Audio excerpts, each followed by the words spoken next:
some people are confusing inclusive with for everyone.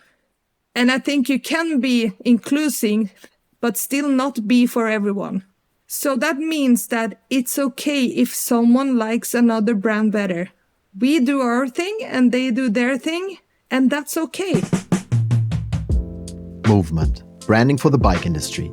Together with thought leaders of our industry and branding specialists, we're discussing the art of emotional brand building. Our guest today is Ida Holmen, Chief Marketing Officer at Panomal Studios, one of the most culturally influential and design-driven cycling brands of the last decade.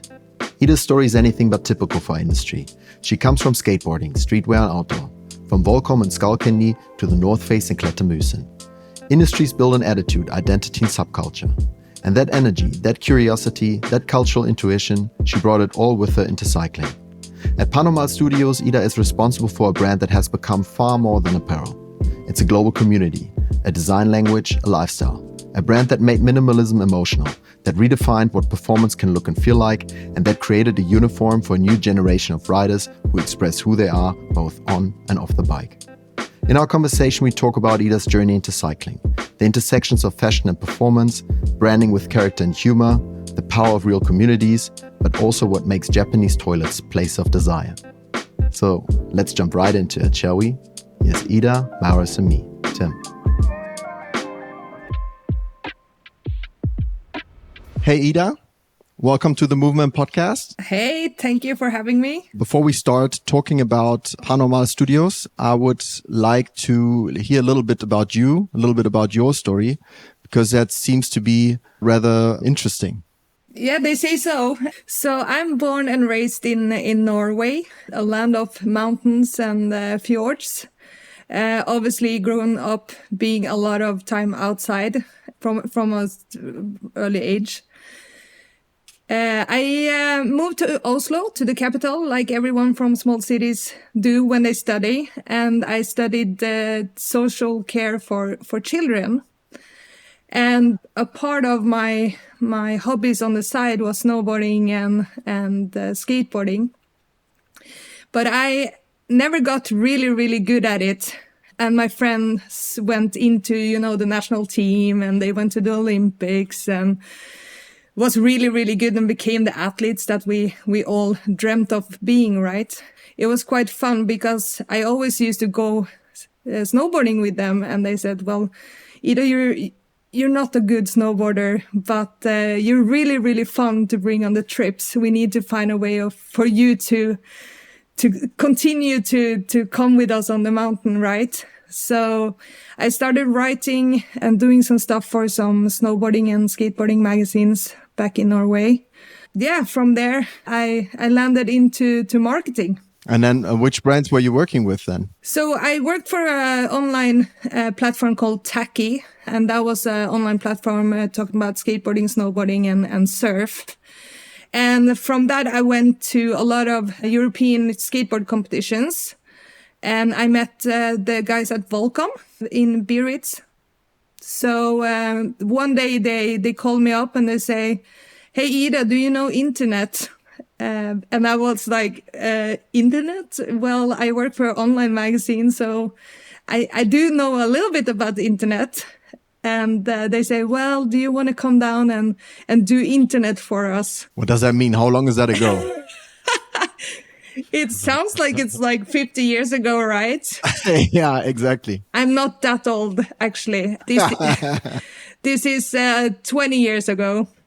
And I went down there and I started working, and part of it was setting up the European Volcom website.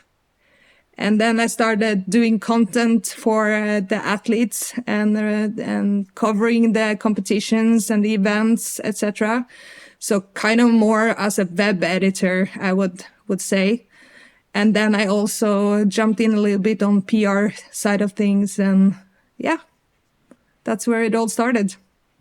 Mm-hmm. Okay. So your path is basically a little bit like press, then and skateboarding, then press, snowboarding, streetwear, outdoor. You also went into outdoor later, right? Exactly. So from Volcom, I moved to Switzerland to work at the North Face. So I was in Lugano and I did community management for a year. before I realized that that wasn't my type of company to work in. I mean, the jump from the rebels at Volcom to the more corporate world was quite high. And I would say I wasn't ready for that. So from then I was hit up by Skullcandy headphones.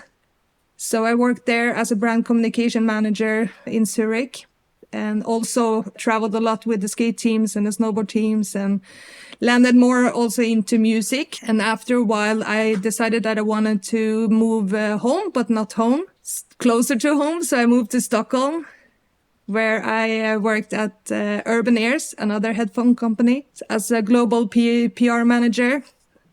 Before I, 6 years ago, or 7 years ago, joined the Klättermusen as their CMO. Okay, and now you're in cycling. So how did that happen? That's a good question. So after 6 years at the Klättermusen, setting up their marketing department and the brand communication strategy, I got a phone call. And I think this is the thing that is fun, because a lot of the things I've done is based on relations. And I do think relations are so important, being out, being curious, talking to people, networking. And I got the phone call from Panomal, and they said, hey, we love what you did with Klättermusen. Would you be open to discuss a position here? And I said, well, I'm always open to discuss, right? But I'm not that interested in real, I said. In real, so you mean like not for real? So you just wanted to hear what they have to say, but you were more like fascinated by the outdoor branch at the time. I mean, I didn't have any experience in cycling. And I had this picture in my mind that you have to be a cyclist to work at the company doing cycling products, right? Which I might be the proof of that's wrong. So Well, isn't your boss also, or the founder, like the best example for that? His background is also not cycling. That's not true, though. Is it not? Oh, okay. No, so both our founders is really, really good cyclists. No, but I mean like job-wise. Job-wise, absolutely. But I mean, I never tried cycling before I started here, right? So I had this fear of clicking in and clicking out. I think that was my big fear. No, but back to the story. They called me up, and I had a lot of talks with them. And I quickly realized that actually there is a benefit with me not coming from that part of the cycling world, because I can see things with a little bit new eyes. I can also see parallels to other sports that I've been working more with. And now after 9, almost 10 months in the job, I would say that cycling is not very different from skateboarding, snowboarding, hiking, climbing. It's built on the same fundamentals, right? Can you explain a little bit what the cultural overlaps may be? I think the biggest overlaps between those activities is the community. And for me, communities, we always had communities. I'm a little bit like fascinated by all these brands now screaming community. I think it's a little bit in the same way that all brands a couple of years ago was screaming sustainability. It becomes a word and it gets a little bit washed out. Let's go back and like community has always been in the humans, right? We like to be with other humans. Whether that is in a knitting club or if that's fishing with your friends or whatever you like to do together in a wine club even, it's still built on the same fundament, is that we want to be with people and share experiences with like-minded people who like the same things as us. So being in skateboarding, you go to the skate park and you're part of the community and you do these things together. It's the same when you go on a social ride or on a group ride. you meet with people who do the same thing, and you go out and you create experiences and have a good time together, share good times, right? And another thing I realized was that I hadn't noticed how many people I actually know who cycle. So one of my first trips was that we went down to Traka because Panomal Studios is sponsoring Traka. And Traka is one of the, I would say, biggest gravel races in the world. It's this big gravel moment. Is it the one in Girona? Exactly. It's the one in Girona. And I was traveling down there, and, you know, all my colleagues had their bikes with them. And I was like, oh, okay, I'm going to be here, and I'm going to be at our stand, talking to people. Great place to meet people and to learn more, right, about this. And also super exciting because we had our pass racing team competing. And I'm standing there on this stand. And then I all of a sudden hear like, Ida! And I'm like looking up, and that's like, so that's Graham, the guy who worked in the PR agency that I worked with before. And then I turn around, and it's Phil from Hossegård, used to work in the skateboarding industry. And that kept on happening, right? So in fact, I knew a lot of people in the cycling industry without thinking about it. Yeah, it's definitely like a connecting sport, that's for sure. It definitely is. And what I also realized, and this is quite fun, is that a lot of the skateboarders and the snowboarders that was pro back in the days when I worked at those companies, they're starting to get bad knees, right? But they still like the joy and the thrillment of being active. So a lot of them has become cyclists. And I think the funniest thing is Axel Krusbergs. I first started working with him. He's a skateboarder. I first started working with him when he was 11 at Volcom. He was part of the Volcom team. And traveling, I was kind of like his team mom. In a way, when his parents couldn't come, it was always like, is Ida going? But then it's okay. And then when I worked at Skullcandy, we took him on to Skullcandy as well. And he was part of the team. So when he heard I landed this job, he called me up and he was like, the band is back together because I'm a Panomal ambassador. Amazing. And I was like, there you go, full circle. It isn't so different from everything else we do, right? So working at Volcom and Klättermusen, what were your biggest lessons that you learned there that you can now apply to Panomal? That's a very, very good question. The biggest lessons I've taken with me is you need to be human and you need to be real. And let me explain what I put into that. I think that if you're trying to come into any company, trying to be someone that you're not and trying to do things that you don't believe in, it will never work. So, and that was one of my points when I joined Panomal as well, is that if you hire me, you will have someone who will speak their mind. You will have someone that will challenge you and ask these questions, because if I do something, I need to believe it.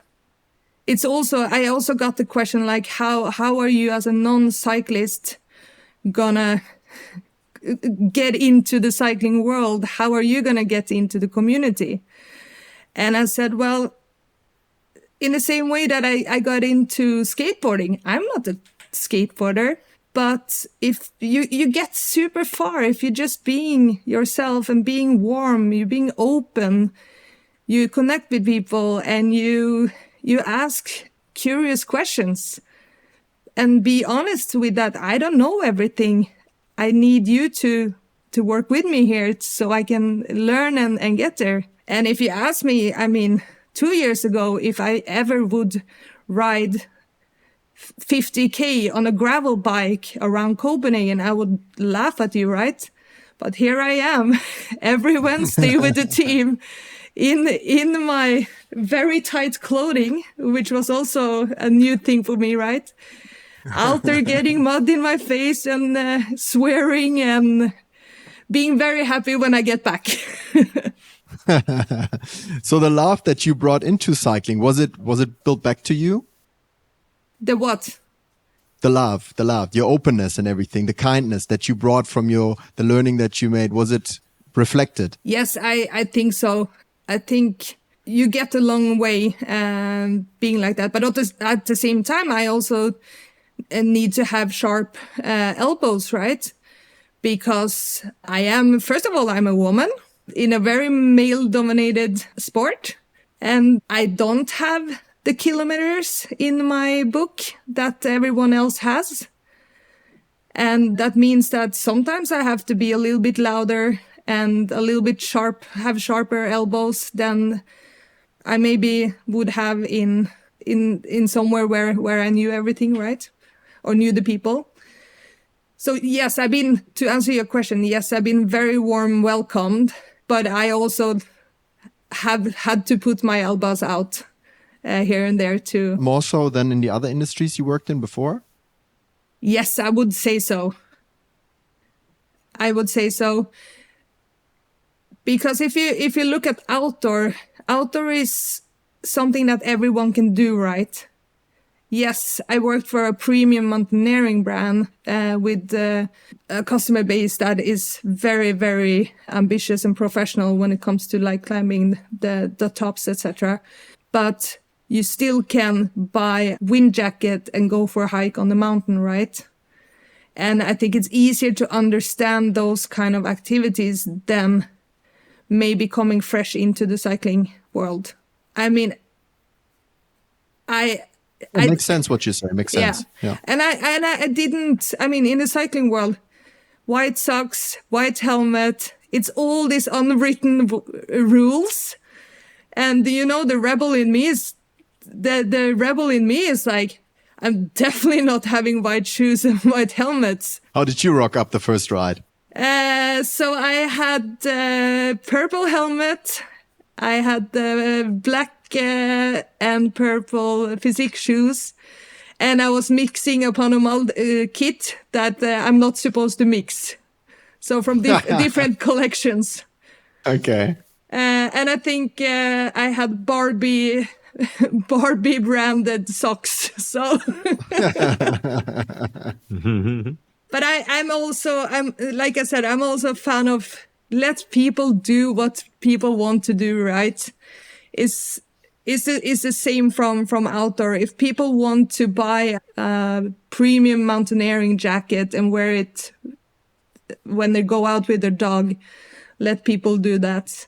If people want to buy a skate shoe and never put their foot in the skate park, let them do that.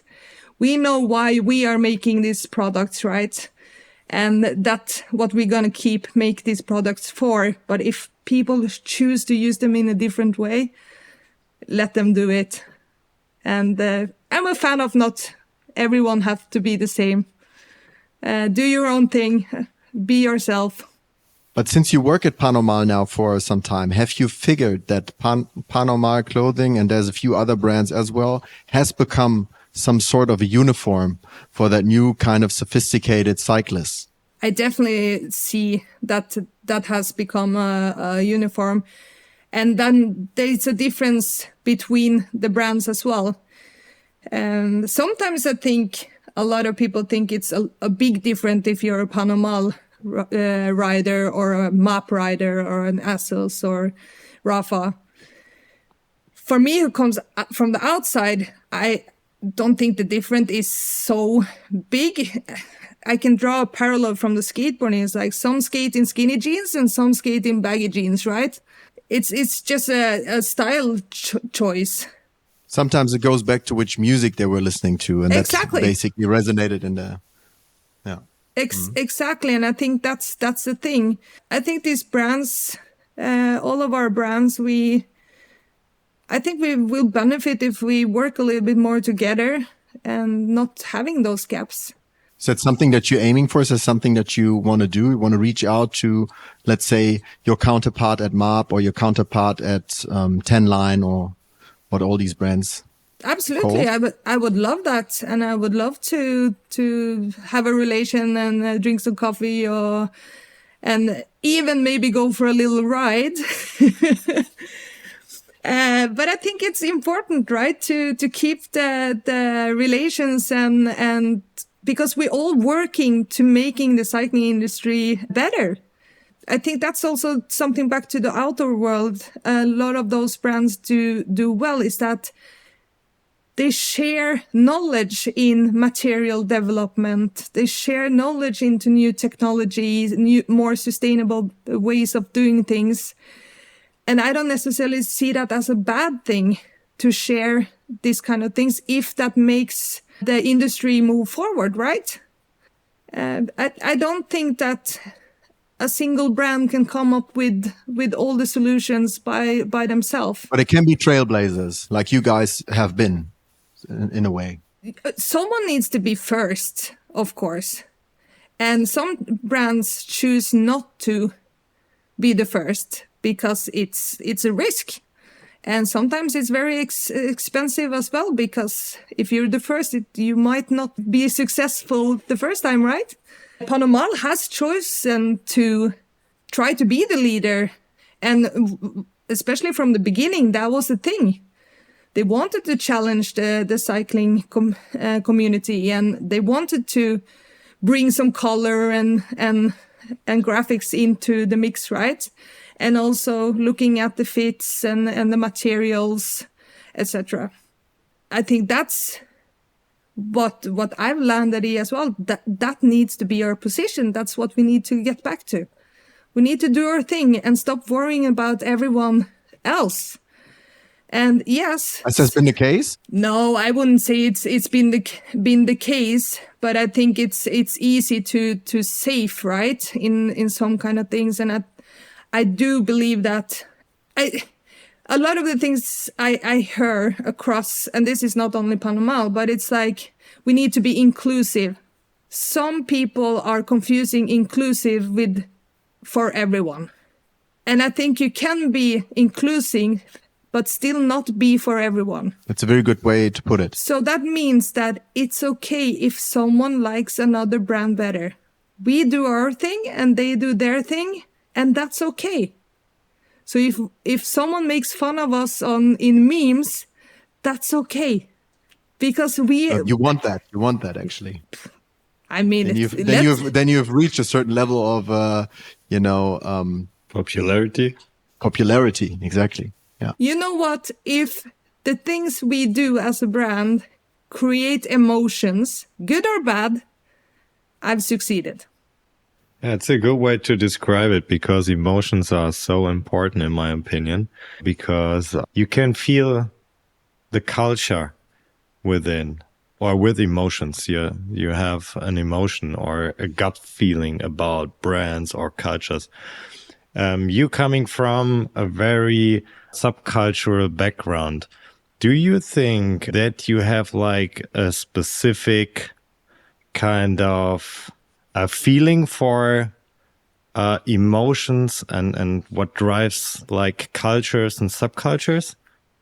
I think coming from these smaller immersive brands has absolutely given me a benefit when it comes to understanding culture and build on emotions, etc.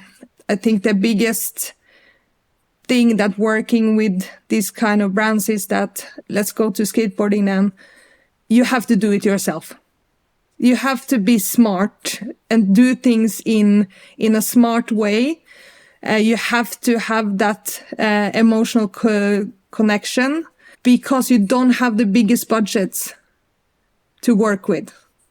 And now I'm talking from the marketing side, of course. You have to find clever ways of being seen and heard without having the biggest marketing budgets. And that's also what we did when I worked at Klättermusen, was like, let's find out what is the special things with Klättermusen and apply that do-it-yourself mentality that we had from skateboarding and see where it takes us. Because we don't have the money buy the same billboards as North Face has, or Patagonia, or these bigger brands. Then we need to make sure that we are smart and creative and find new ways.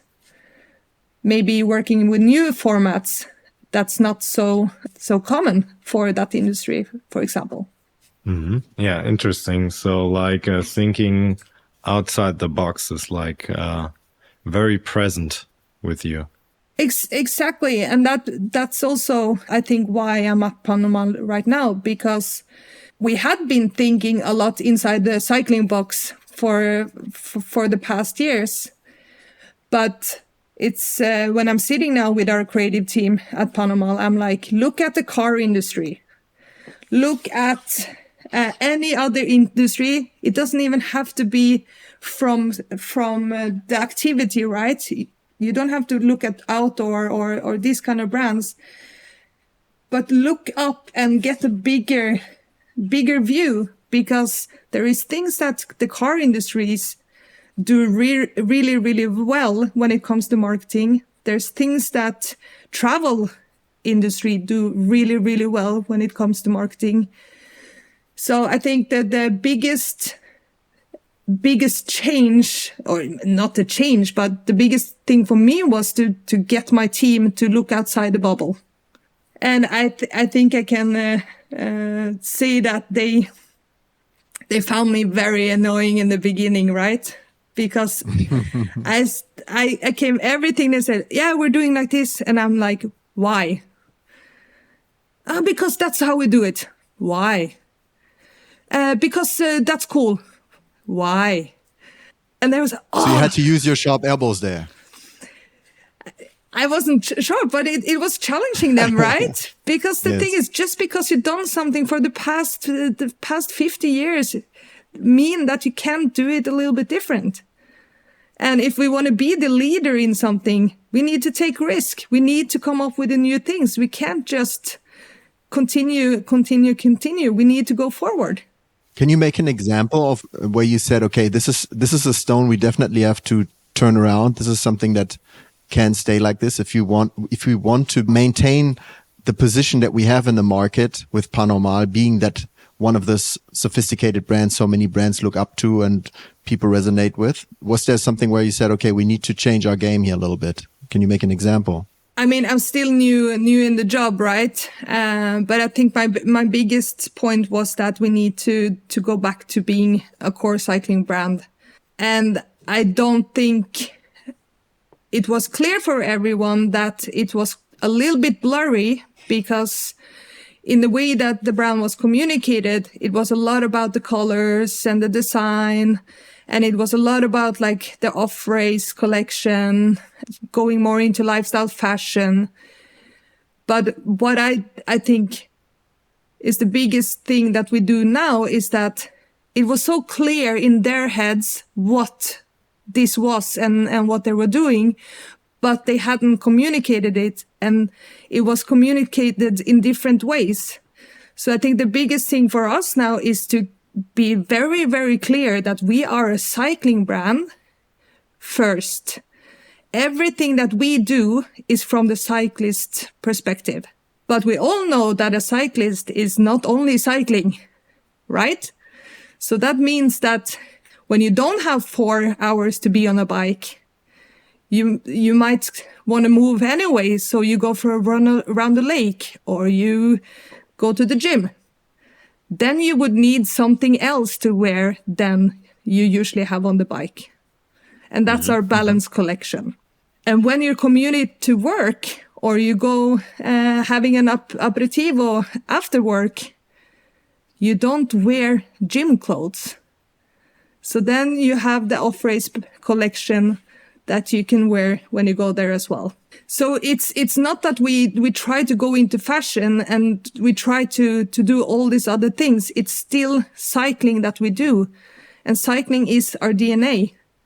And I think we might be a little bit misunderstood in a way, because one of our founders comes from the fashion industry.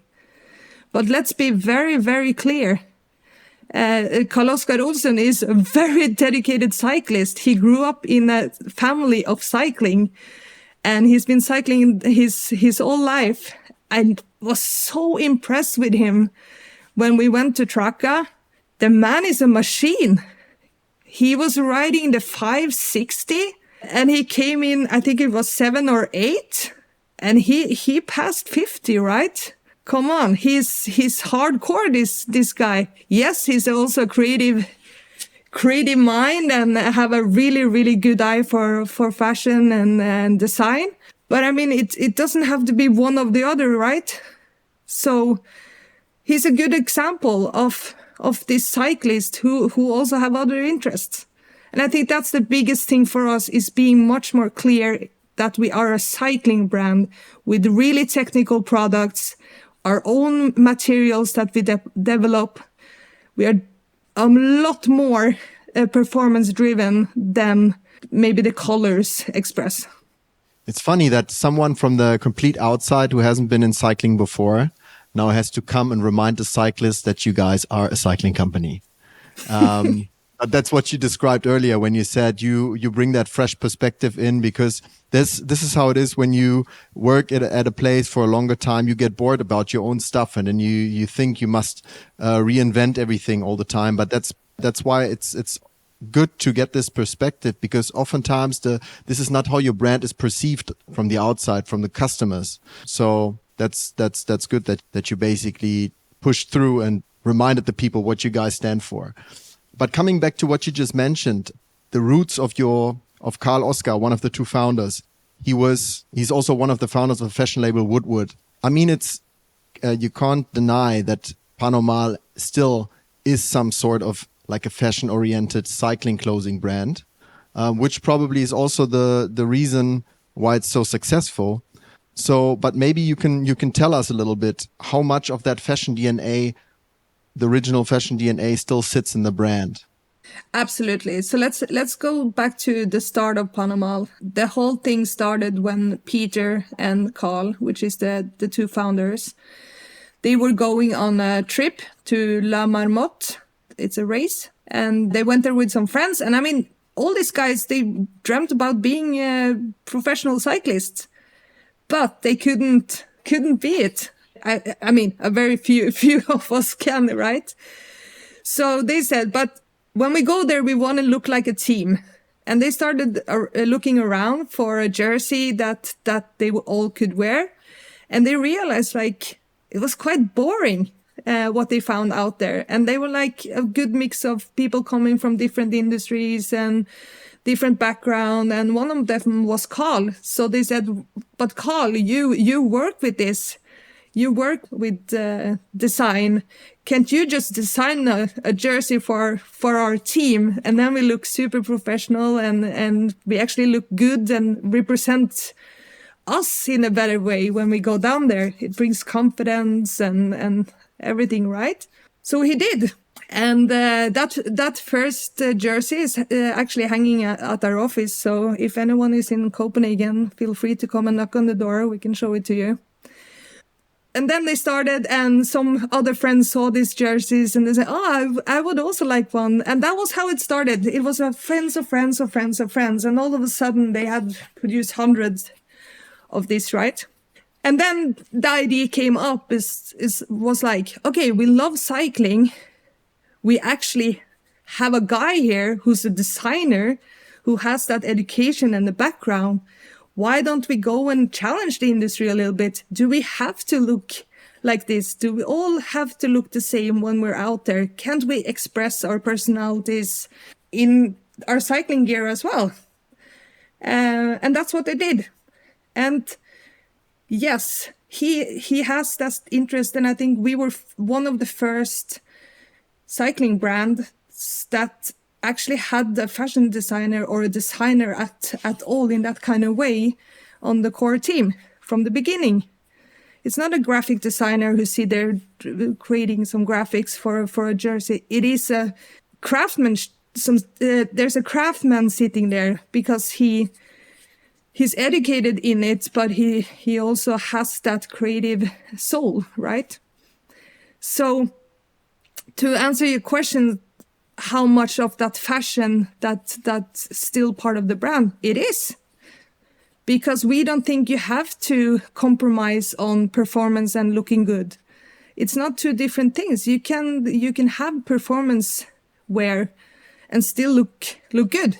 He has crazy ideas, and some of them we need to turn down, and sometimes we have to turn him up, right?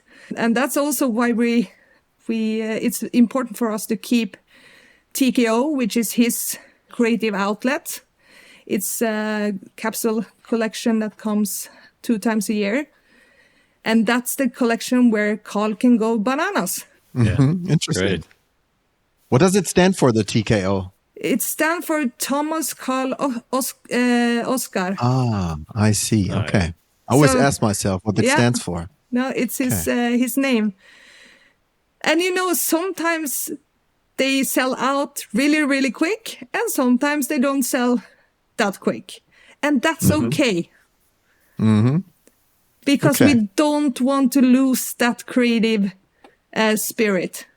It's really, really important for us because that's been part of it from the beginning. And that's why we maybe were a little bit different from the others when we first came out on the market. Really cool. So Carl Oskar is still the creative director then in the brand. He is, and he's in the office every day. Okay. How many people work on that team? In his team, so he's the creative director both on the marketing side and on the product side. Makes sense. Yes. Makes a lot of sense. Yeah.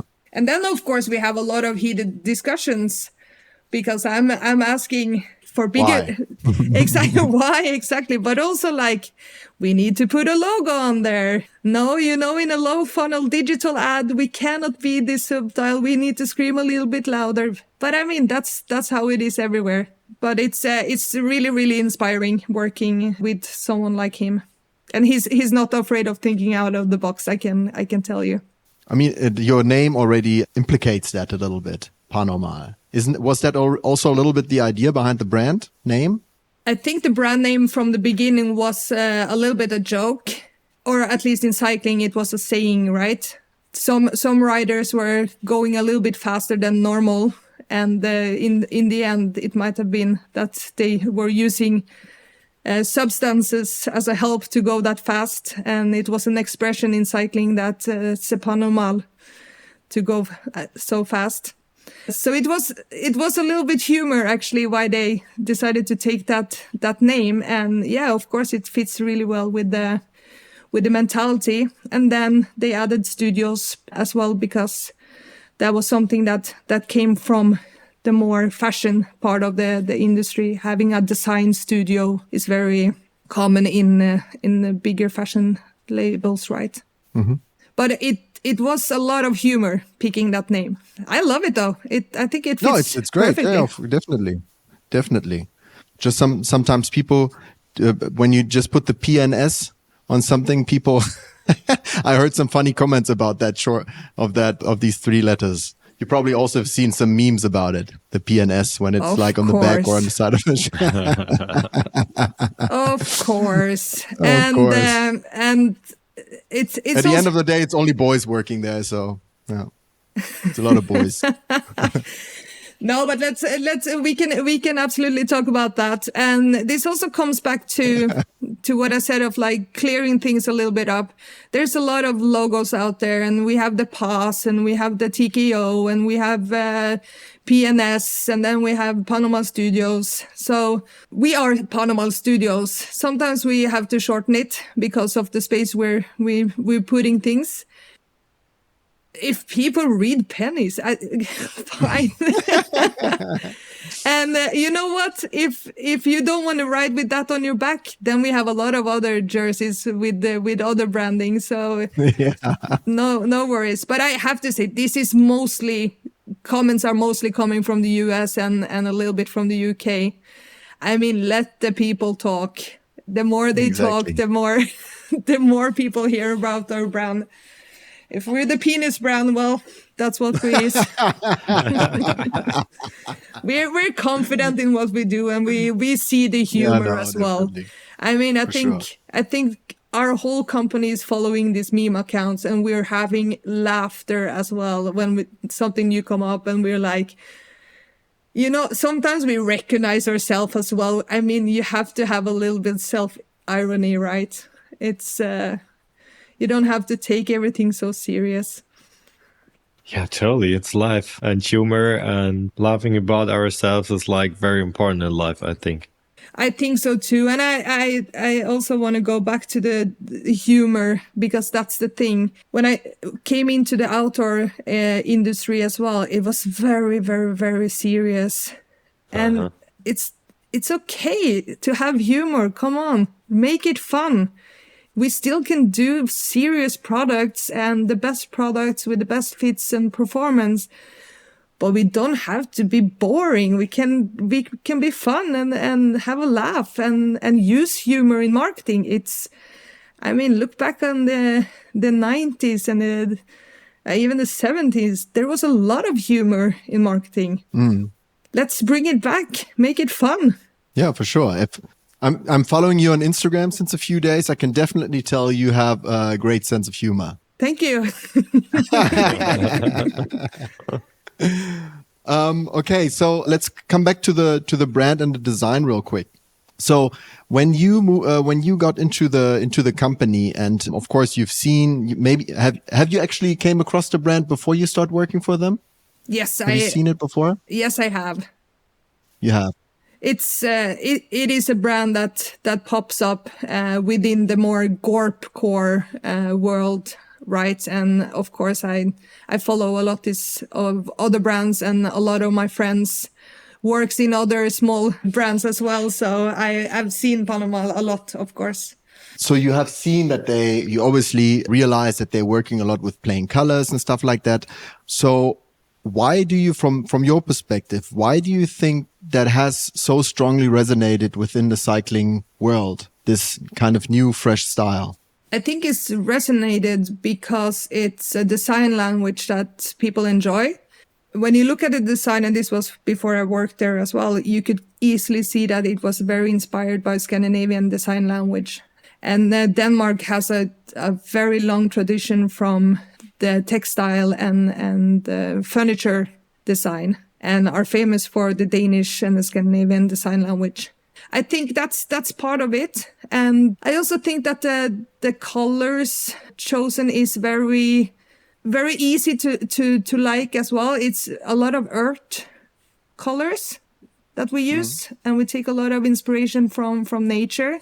So colors that we also see when we're out there riding, if it's riding in Mallorca or riding in Denmark, or it's inspiration from what you see when you're out there riding in nature. And I think that combined with the design heritage from Scandinavia, I think that's quite appealing. And I see that when we're out traveling as well. It's go to China, go to Japan. They love the Scandinavian design. They love this kind of craftsmanship. Okay, so would you then say, okay, we talked about the colors and design and everything, but which early brand decisions that Panomal took had the biggest impact on your growth? What would you say? I think the biggest, good question. I think it is that simple, combining technical materials and performance with design. So putting color into something that was very, very black, I would say, from the beginning. We had this discussion the other day because, as I said, I used to work for a company called Urbanears. And that was a little bit the same thing, because when Urbanears was founded by Konrad Bergström, it was also under a time where all headphones were black. And Konrad also came from a creative background, but also from more fashion and also from the skateboarding world. And they also went there and they said, why does something need to be black? Why can't we have yellow headphones? or purple headphones. And I think it's a little bit the same kind of thing. The headphones are good headphones, even if they're purple, right? And I think that was the kind of the same that happened at Panamal, was that they didn't find the jerseys and the bibs and the products that, first of all, had the fit they wanted and the performance they wanted. It didn't express who they were. And I mean, a lot of us, clothing express a lot of who we are and what we do, and also creates a way of We're communicating. Exactly, and it's also giving you a place of belonging, right? Mm-hmm. It's like I'm looking at you two now here on the video call, and I see Marius, you're wearing a Satisfy T-shirt.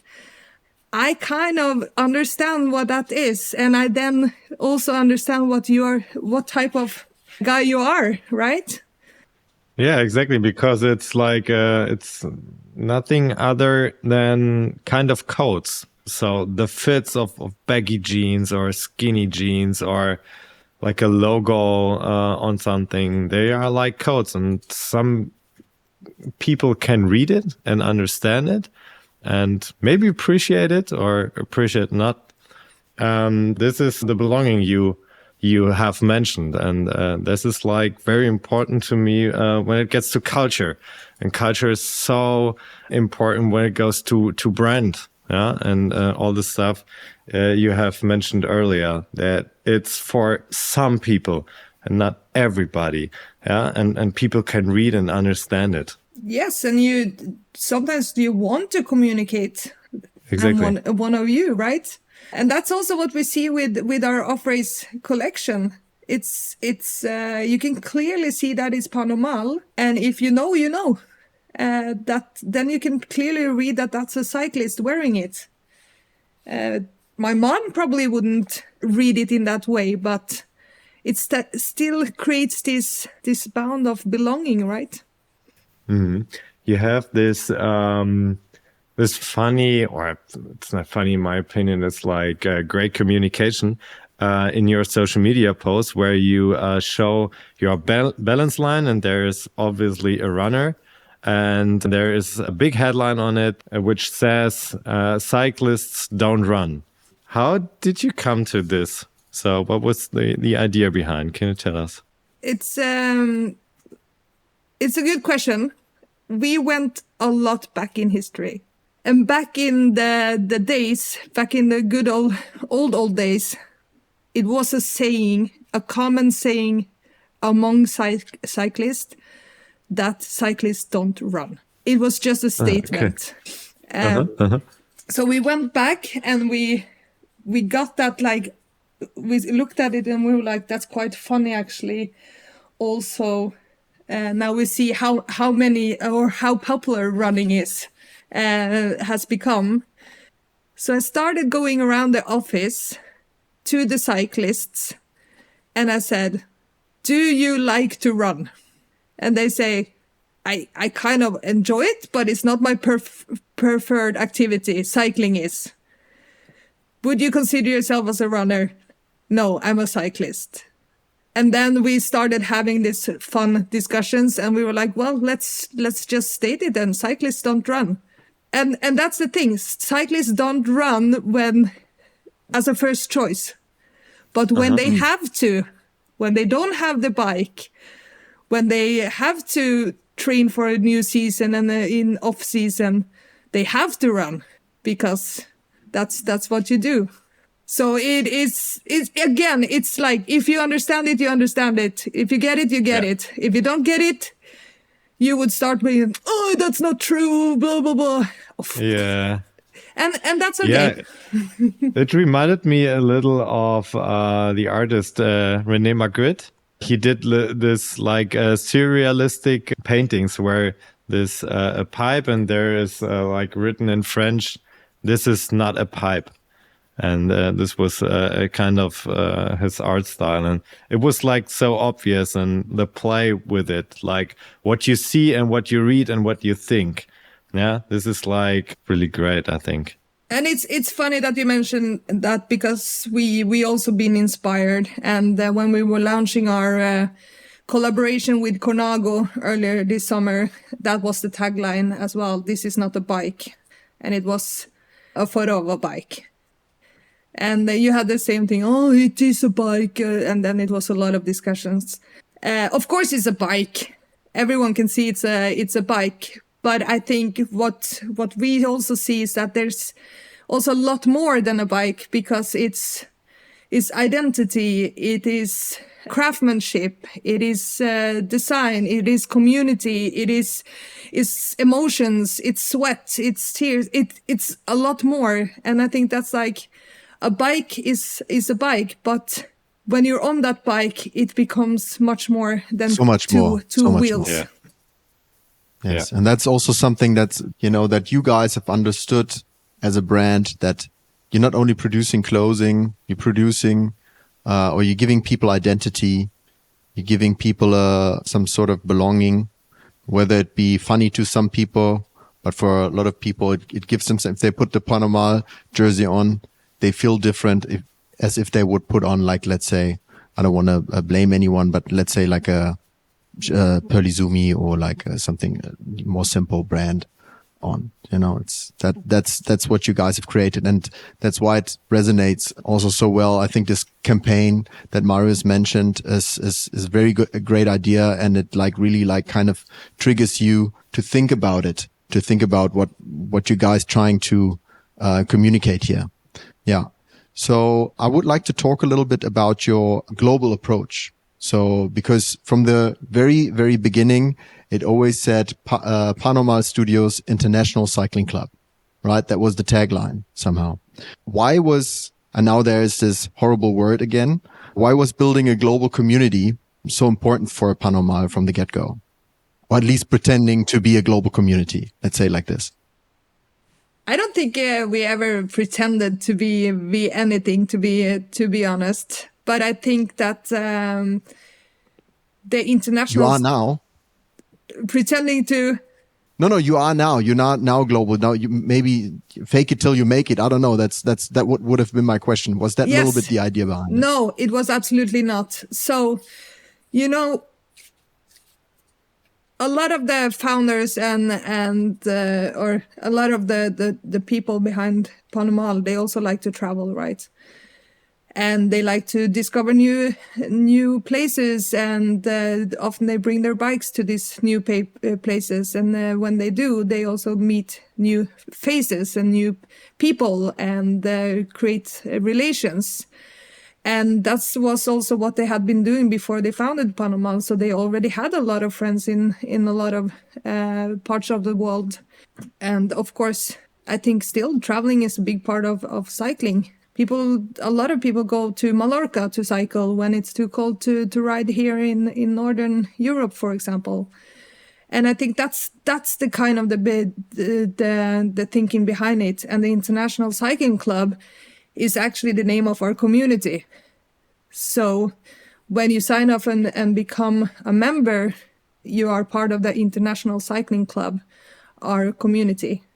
And in this International Cycling Club, you can join rides around the world through our ambassadors, or through our wholesalers, or through our retail stores. Yeah, I mean, you would be very ambitious to launch a new cycling brand, or any brand for that case, and think that you were only going to sell it in Copenhagen, right? So I don't think it was anything fake it or anything. It's a really natural explanation behind it. And it was an International Cycling Club from the beginning, because it was a group of friends from different parts of the world. Oh, interesting. Okay. So, but now you really you are, of course, a global brand now. You have like your clubhouses all around the world, in Japan, in Korea, in Palma de Mallorca, and of course in Copenhagen and so forth. So how was it a challenge to create this like global brand from Copenhagen and still remain true to your roots and being authentic and transport the spirit to all these different countries and cultures? I don't think it's been harder for Panama than for anyone else. I think that if you have a good product and a product that people need, I think that can have relevance everywhere. I think the thing to keep in mind is that when you enter a new market or a new territory is that you can't come there and think that you know everything, right? Because you're entering someone else's culture. And I think that's the thing. You need to be aware that you are coming in there and you have to be humble and you have to respect the culture in that place. The way to do that is not to force yourself on anyone, right?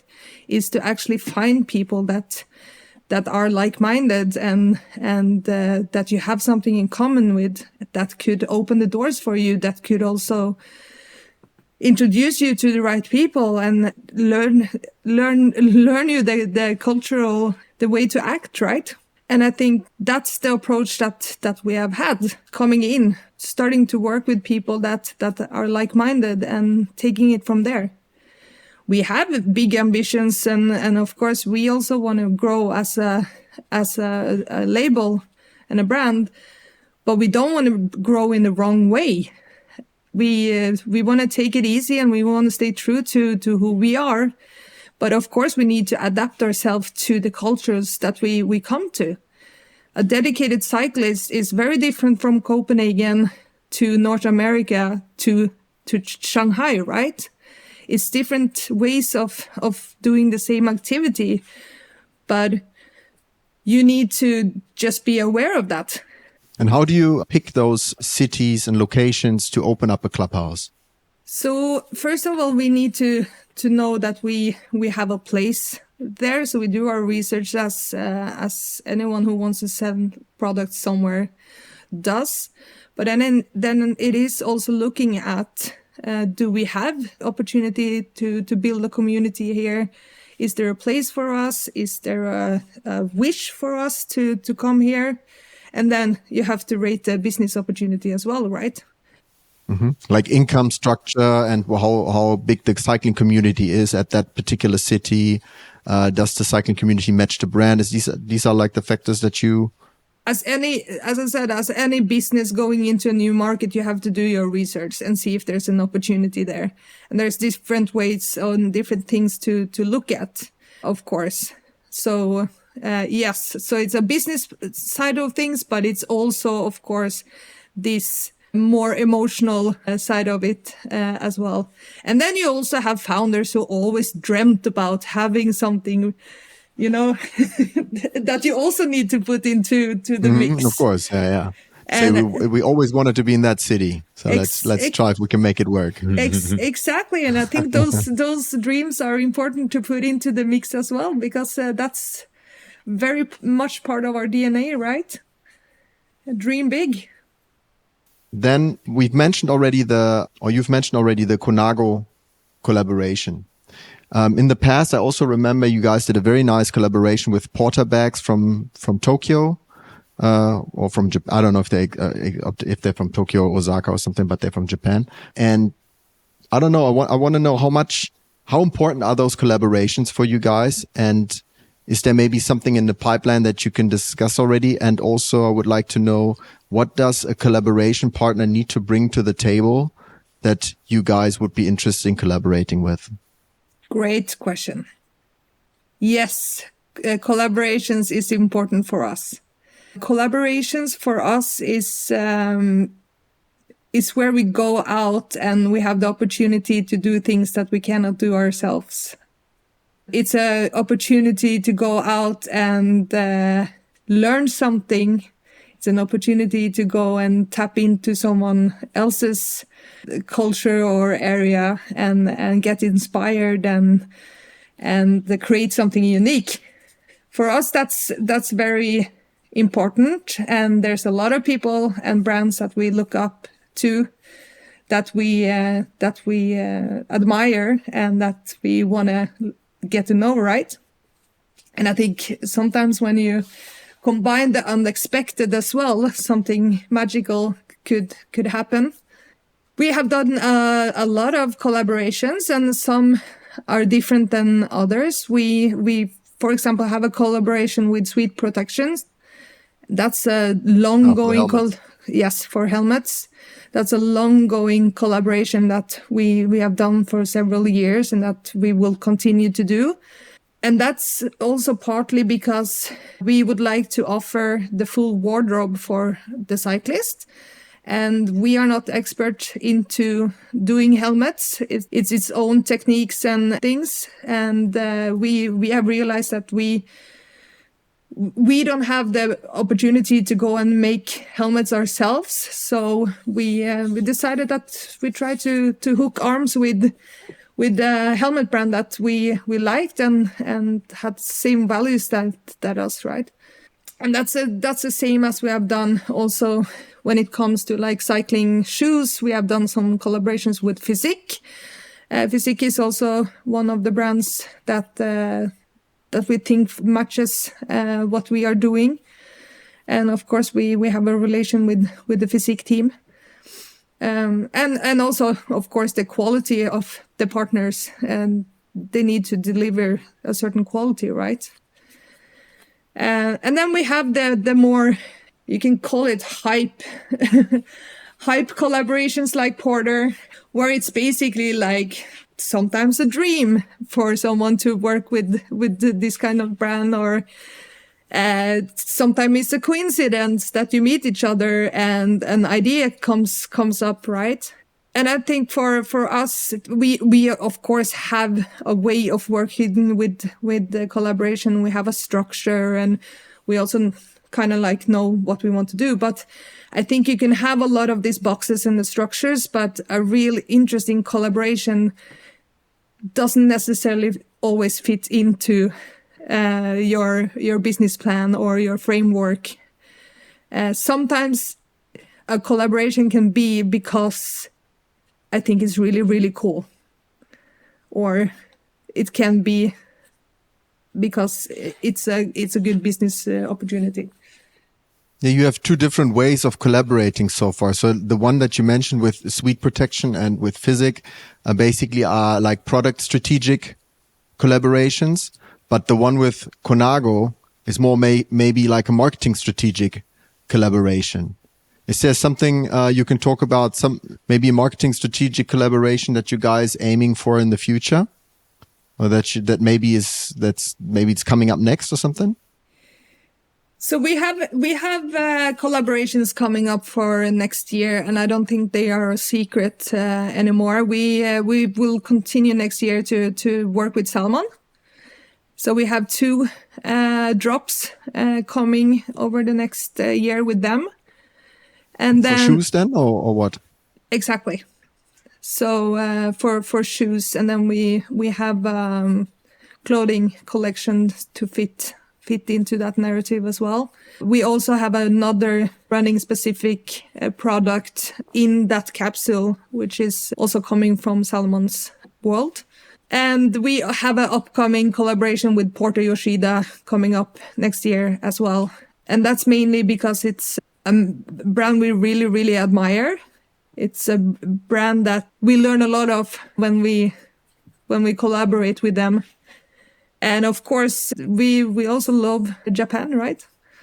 It's a very, personally at least, I love Japan. I wish I could spend more time in Japan than I currently do. And I have a lot of friends in Japan that I admire, so.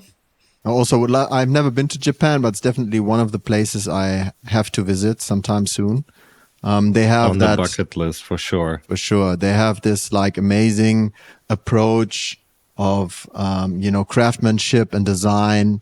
Their standards are very high. I also love that the entire society is a little bit laid back, at least from like an outside perspective, that they're not as loud as we are here in Europe or in America, maybe even more. So that's also something that resonates a lot. So yeah, I understand that.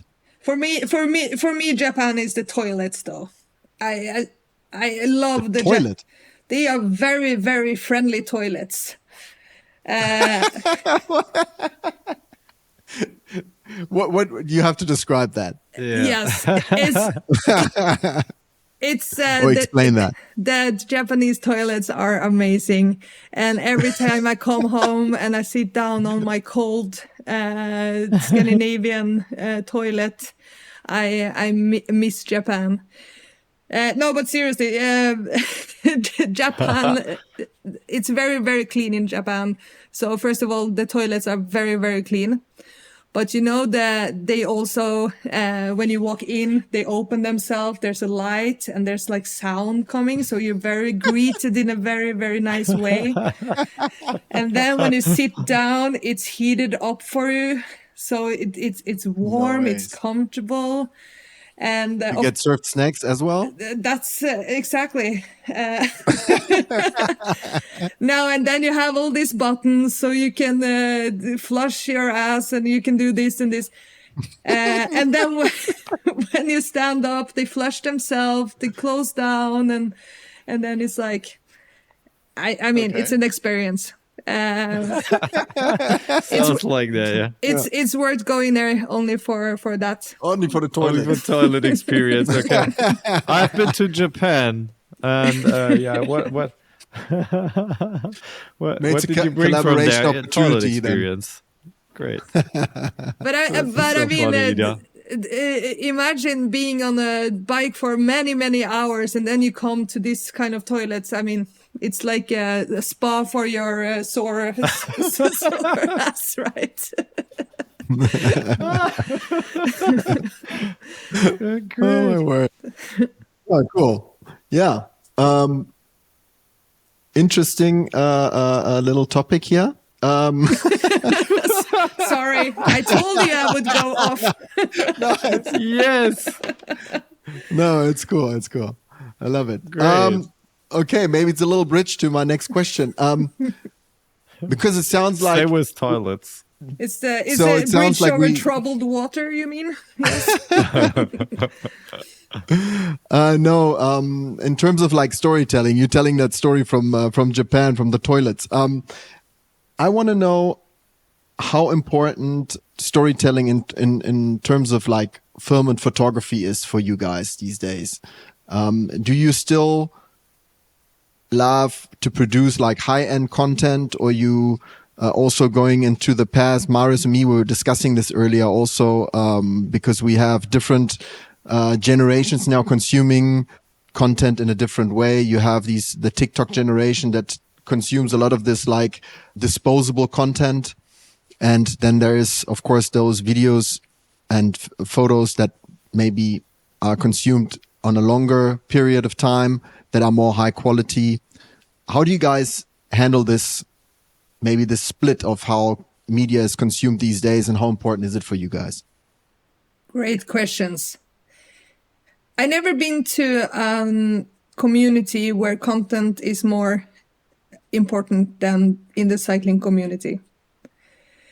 And I'm quite amazed because I come from, as I said, skateboarding and snowboarding, and everyone who comes from that part of the world know the importance of content, the filming, the movies, the snowboard movies, and the GoPros when that came, etc. It was, I mean, very changed everything.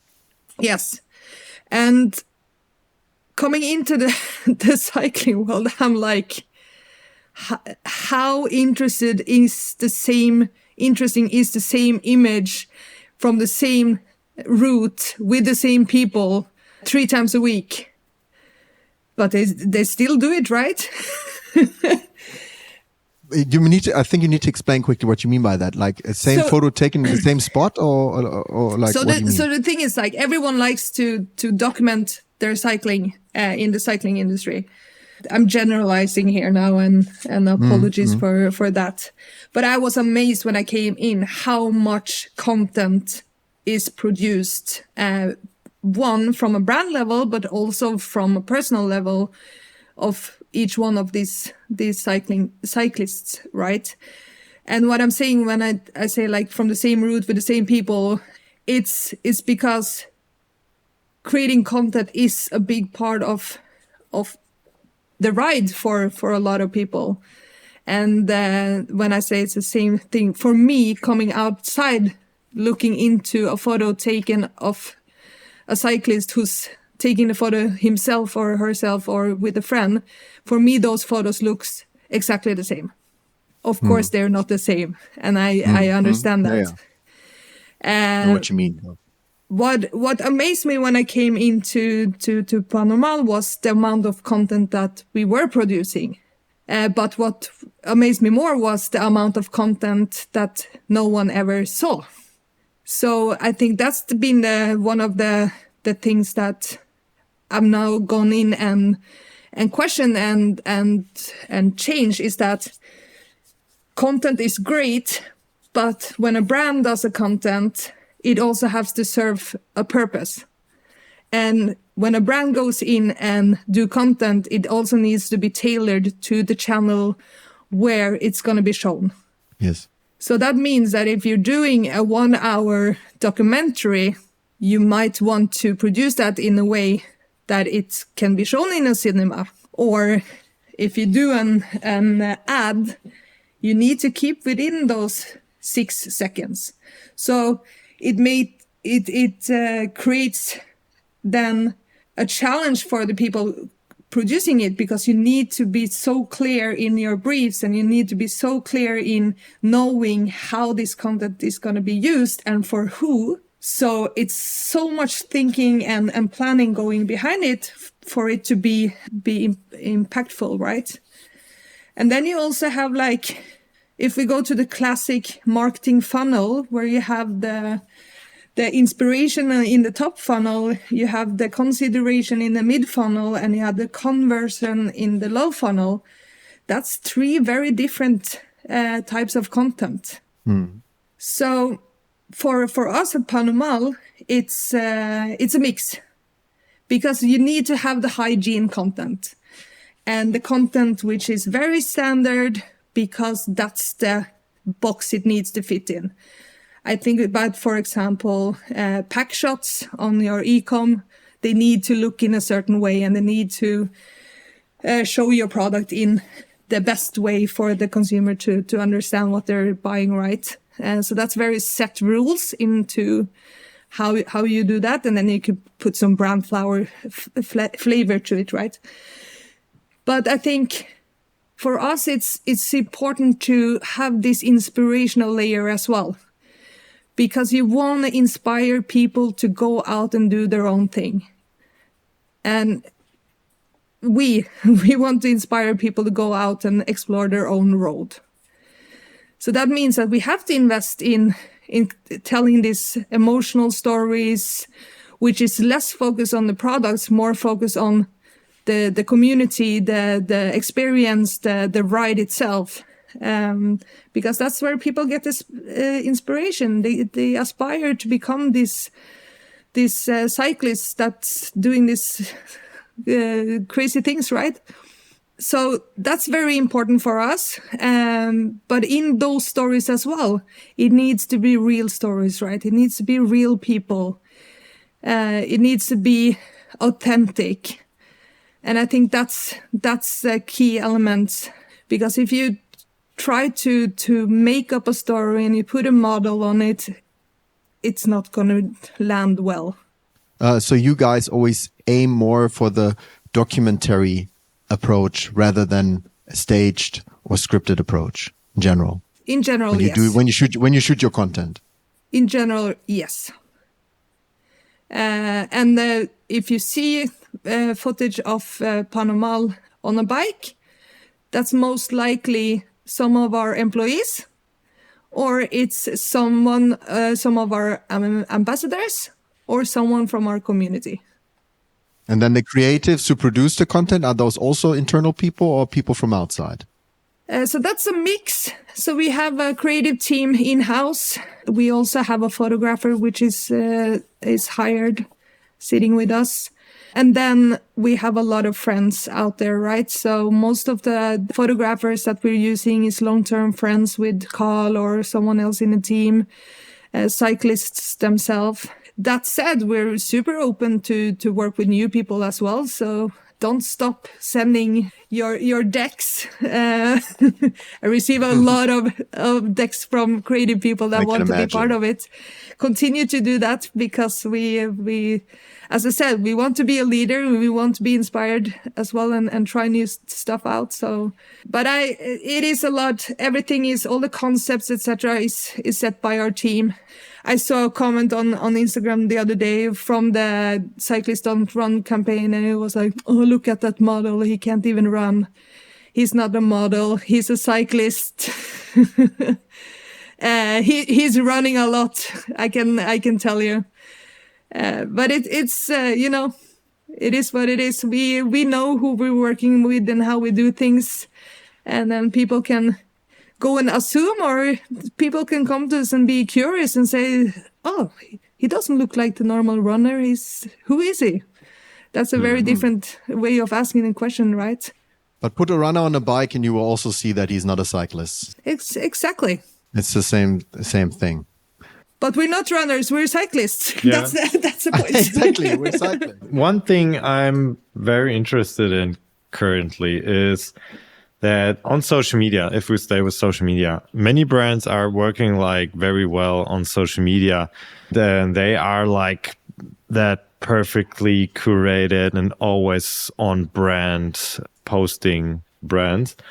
And that works like totally fine with millennials and the current target group. And for me as well. So I like it if I see like accounts or channels that are like coherent, perfectly on brand and curated and minimalistic. But the next generations, if we look into the future, they consume like content differently, and they are attracted to different kind of brands. And do you think that this will like influence brands and how they present themselves and communicate? I absolutely think that influences how brands communicate and show up. I think we already seen examples of that. Go to TikTok and you can see a lot of brands that is maybe in the past has been very, very traditional because they've been doing TV commercials, and now show up on that channel in a very, very different way, following more the trends and the formats that TikTok has, right? Social media for me, it's very, very interesting. First of all, Panomal, we don't have a social media manager. That responsibility goes a little bit here and there. And of course, you can question if that's... Doesn't look like it, though. Doesn't look like it. It's very well graded. But and you can question if that's the right strategy. And that's, of course, a question we're asking ourselves as well. For me, I think being a brand on social media, you need to adapt to the channel. It doesn't mean that you're going to go away from who you are as a brand and your brand guidelines, right? But you need to tweak your brand guidelines a little bit and maybe turn some things up and some things down, looking at where you are. But I think the important thing for me in social media, and something that will encourage my teammates to do when we work on social media, is start talking to people, with people. So stop being a brand talking to people, because the thing is, behind every, or at least every social media post that we post, there's humans. And I think let's turn that up. Let's show that much more. And I also think that not every content has to be super polished. Life is not polished. We can show when things go bad as well. And I mean, it's not interesting to see images of sunny days all the time. You also want to see the bad days. You want to see the crash. You want to see the blood. You want to see the tears. But you also want to, of course, celebrate the moment when you get to the finish line. But I think that the more and more that we move forward in this world with the digital world, the need for people to get a human connection becomes stronger and stronger. And I think that's something that we should keep in mind. That embrace it. Exactly, because behind all this, we're only human. And in our office, it's not even humans. It's Ida, it's Martin, it's Carl, it's Peter, it's Hege. It's real people. And sometimes we have good days, and sometimes we also have bad days, right? And I think let's talk with each other and not to each other, because, I mean, like I said, do your own thing. Let's inspire each other. Cool. Exactly. Ida, to wrap this up a little bit, where would you like to take Panormal within the next 5 to 10 years? If you have the foresight already that you can make like an estimate, when you started, what was your like goal? Where you want to bring this brand? To the moon. No. To Mars, maybe now. Mars is maybe the next thing. Exactly. I would like this brand to grow. I would like this brand to, not because I would like this brand to earn a lot more money. That's not what it's about. But I would like to grow and inspire people to go out and move and try cycling. I would like this brand to be part of growing a bigger movement of people being out there, experiencing what we experience when we're out there riding.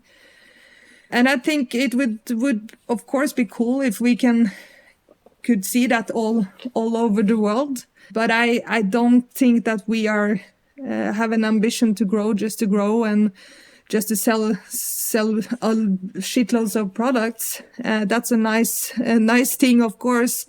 But if that means that we have to give up some of our core foundations and being who we are, then it's not worth it. And that's not the ambitions from our founders either. Of course, it's super cool that people like us and like what we are doing and wants to be part of it. And we are humble and we can see that we don't take that for granted. And I think if we're gonna keep the loyal friends we have, then we also have to be very, very careful in how we approach the next steps, right? Because if we lose our community and we lose our friends, then we don't have anything left of the brand, right? So it's very careful growth. After these few years of ups and downs that we just had in the bicycle industry, I think this is also a good plan. Cool. Ida, thank you so much. I'm actually feeling very honored to have recorded your very first podcast in your career. Thank you. That is and you did amazing. great, by the way. Yeah, you're awesome. doing great for sure. So if there's any other podcasts, call me. And also, I think it's great to have someone with that fresh and playful attitude in our industry. Welcome from Germany. Welcome in the bike industry. Really cool to have you. And thanks for your time. Thank you. And thank you to the whole industry for the warm welcome. Movement. Branding for the bike industry is an Adlib Studio creation. Content direction and production, Marius Burgmann and Tim Thiel. Sound, music and edit, Niklas Butzke. Artwork, Marius Burgmann. New episodes appear regularly, irregularly on Spotify, Apple Podcasts, Amazon Music, and YouTube. If you like the episode, then please consider following the Movement Podcast and leave us a 5-star rating. If you have any questions or comments, use the comment feature below this episode or go to adlibs.io and send us a message. Thanks for listening.